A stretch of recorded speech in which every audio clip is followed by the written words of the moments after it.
आज की कहानी में एक ऐसा राज छुपा है जिसे सुनकर आपके दिल में हलचल मच जाएगी।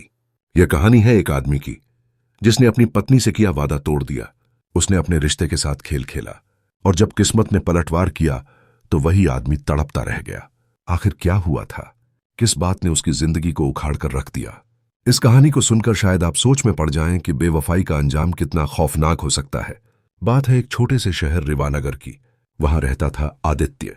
देखने में पढ़ा लिखा, समझदार और खुशमिजाज आदमी। आदित्य की शादी हुई थी अनामिका से। अनामिका दिल की बेहद साफ, घर संभालने वाली और अपने पति को अपना सब कुछ मानने वाली औरत थी। उनकी शादी को 5 साल हो चुके थे और हर कोई उन्हें आदर्श जोड़ी मानता था। लेकिन अक्सर जो बाहर से चमकता है, भीतर से वैसा नहीं होता। अनामिका अपनी छोटी सी दुनिया में खुश थी। हर सुबह उठकर घर का काम करना, आदित्य के लिए नाश्ता बनाना और उसके चेहरे की मुस्कान देखकर खुद को धन्य मान लेना। लेकिन आदित्य के दिल में धीरे धीरे बदलाव आने लगा। दफ्तर में उसके मिलने जुलने का दायरा बढ़ा और वहां उसकी मुलाकात हुई एक औरत से जिसका नाम था रितिका। रितिका खूबसूरत थी, स्टाइलिश थी और उसकी बातें करने का अंदाज हर किसी को अपनी तरफ खींच लेता था। आदित्य धीरे धीरे उसकी ओर खिंचता चला गया। पहले तो बस दोस्ती के नाम पर बातचीत होती, फिर चाय पर मुलाकात और फिर मुलाकातें लंबे ड्राइव तक पहुंच गईं। आदित्य भूल चुका था कि घर पर कोई उसका इंतजार करता है। अनामिका को शुरुआत में कुछ समझ नहीं आया। वो तो हमेशा की तरह अपने पति की सेवा में लगी रही, लेकिन पति का बदलता रवैया, देर रात घर आना और छोटी छोटी बातों पर गुस्सा करना सब उसके दिल को चोट देने लगा। अनामिका कई बार पूछती, आदित्य सब ठीक तो है ना? तुम इतने बदले बदले क्यों हो? आदित्य हर बार टाल देता, काम का दबाव है अनामिका, तुम बेवजह चिंता मत करो।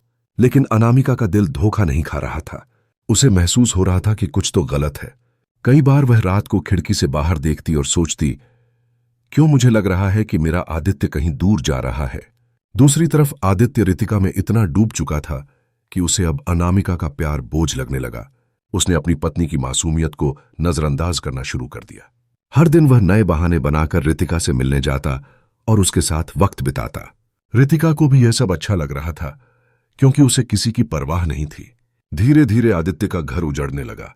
अनामिका अंदर से टूट रही थी, लेकिन उसने उम्मीद नहीं छोड़ी।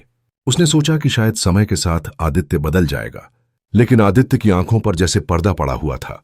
एक दिन अनामिका ने हिम्मत करके उसका पीछा किया। आदित्य दफ्तर से निकला और सीधे रितिका के पास गया। दोनों एक कैफे में बैठे हंस हंस कर बातें कर रहे थे। अनामिका का दिल उस पल चकनाचूर हो गया। उसकी आंखों से आंसू बह निकले, लेकिन उसने खुद को संभाला। घर लौटते वक्त उसने सोचा, शायद यही मेरी किस्मत है। लेकिन अनामिका चुपचाप सब सहने वाली औरत नहीं थी। उसने तय किया कि अब वो सच्चाई का सामना करेगी। उसी रात उसने आदित्य से बात करने की कोशिश की। उसने कहा, आदित्य, मुझे सब पता चल चुका है।